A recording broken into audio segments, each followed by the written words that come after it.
Nicole Hannah-Jones, the founder of the 1619 Project, she said herself that she wanted her presentation of slavery to, quote, corrupt and corrode and shape everything about the United States.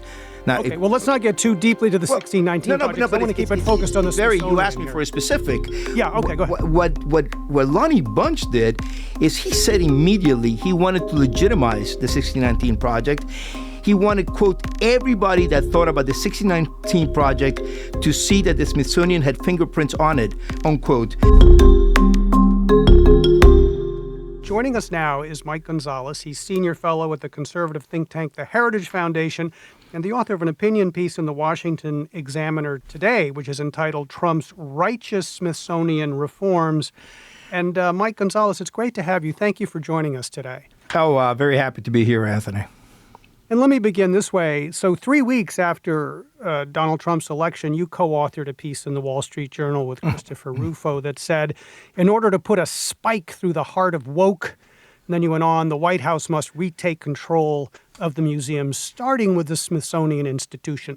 So why? What's your best argument for the White House to retake control of these museums and get them to bend to this administration's political view of the world and history? Sure. Just a small correction. It was the piece was with Armin Tooley, Chief of Staff to Christopher Rufo. I'm sorry about that. Thank you for that correction. Sure. No, of course. We all make mistakes. Look, what we were saying from the very start, right after the election, was that Trump had to go on the offensive on the culture side.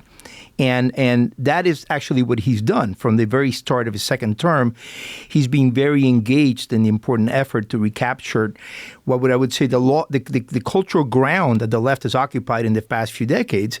Certainly in the last 10 years, and that process accelerated rapidly after the BLM riots that rocked the country in 2020.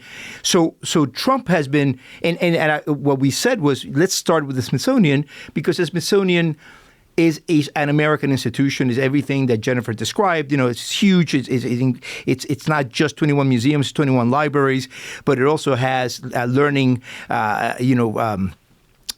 tools for children. It's visited by 30 million people.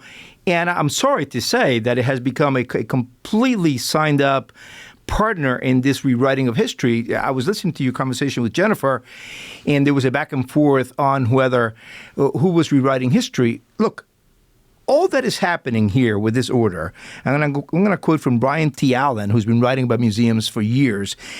It's the restoration of curatorial standards that existed before the 1619 Project and the Black Lives Matter mass hypnosis. This is how Brian T. Allen puts it, and I agree with that.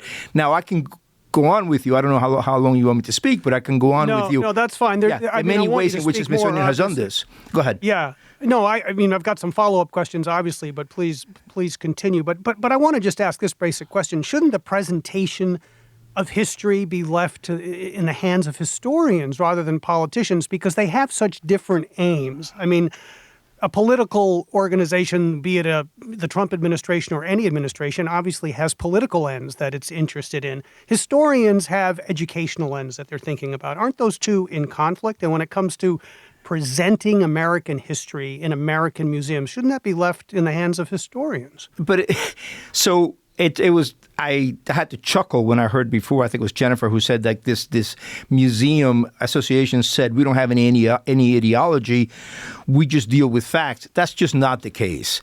Give me a case in point. Jennifer talked about one or two of the cases in point that were mentioned in the executive order. What are you concerned about? Well, let's just talk about how Lonnie Bunch, the secretary of the Smithsonian, he was appointed in 2019, and immediately he embraced the 1619 Project. Now, I want you to understand, and your listeners to understand. Wait, can I just to help our listeners remember, the 1619 Project was a project that was first published in the New York Times. That's right. And it was all about sort of the roots of slavery. It said that the beginning of the country was not the Declaration of Independence or the arrival of the Mayflower, but it was the arrival in 1619 of a Portuguese ship with slaves. Right, and fair to say it was controversial and it provoked a lot of debate. And the New York Times was crystal clear that what it wanted to do was to, quote unquote, reframe the country's history. Nicole Hannah-Jones, the founder of the 1619 Project, she said herself that she wanted her presentation of slavery to, quote, corrupt and corrode and shape everything about the United States. Now, okay, well, let's not get too deeply to the 1619 project. I want to keep it focused on the Smithsonian. You asked me for a specific. Yeah, okay, go ahead. What Lonnie Bunch did is he said immediately he wanted to legitimize the 1619 Project. He wanted, quote, everybody that thought about the 1619 Project to see that the Smithsonian had fingerprints on it, unquote. So he created a collection using elements from the 1619 Project to be used in class curriculum that was used by K through 12 students. And then the 1619 Project itself included a section with documents and artifacts curated by Mary Elliott, who was then the curator at the Smithsonian's National Museum of African American History and Culture. So indeed, the 1619 Project, which was mendacious and was attacked from the left and the right, as making incredible allegations about the country, which we know from the founders that said they wanted to rewrite and reframe the history of the country. The Smithsonian was all around it. I think that's a very clear example of how the Smithsonian, in the last 5 years, the last 6 years in this case, has participated in this effort to rewrite the country's history. Well, let me, speaking of Lonnie Bunch, so in 2023, he wrote about an exhibition entitled In Slavery's Wake, and he said, among other things, a strong current of political leaders wants to prevent the public from engaging with Black history, which they deem too divisive, and create a culture of silence. Respond to that concern, Mike, that executive orders like this are an effort to suppress a discussion and a deeper understanding about our past, even if it's an uncomfortable part of our past. Yeah, and that is not the case. Nobody. The fact that we had slavery for centuries and that slavery is heinous and disgusting, that's a fact. The fact that we had Jim Crow, that's a fact. The fact that we had lynchings, that's a fact. What we're talking about is the promotion of this idea that America is systemically racist, that America has a history of oppression. I tell you, Anthony, I have lived overseas many, many years. I was a foreign correspondent. I'm sure you can hear that I was not born in this country. I have lived at least a year in 7 countries, reported from all over the world. America is by no means systemically oppressive. That is just not just a lie, but a damn lie. And in America, it's not a systemically racist either, which is another damn lie that is trying to be promoted. So the museum should not be engaging in that. Both? I mean, history sorry, Anthony, I didn't hear that. Go ahead. No, I'm just saying, isn't it fair to say that it's both? I mean, of course, there have been periods of American history that are defined by racism. I mean, but that doesn't mean that's the whole story. So it just seems like you're cherry picking here and looking at particular bits of history and saying, this is defining the whole story, when I'm not sure that that's happening. No. That is exactly what is happening.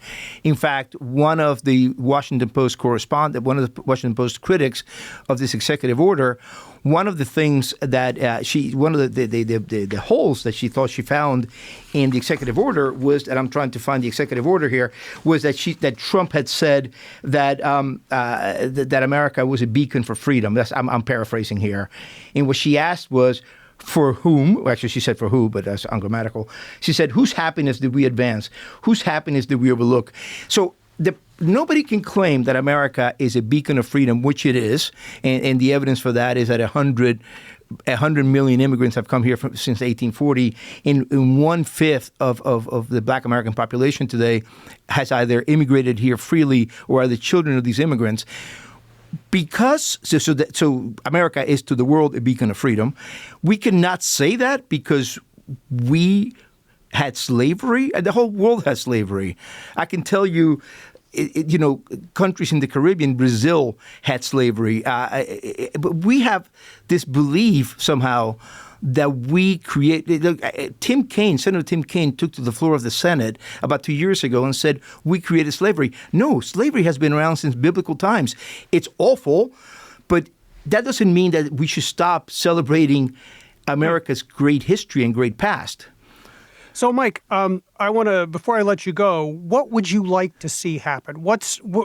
Because this executive order doesn't talk specifically about what needs to happen in a big way. I mean, are you talking about different direction at the Smithsonian? What has to happen in your view?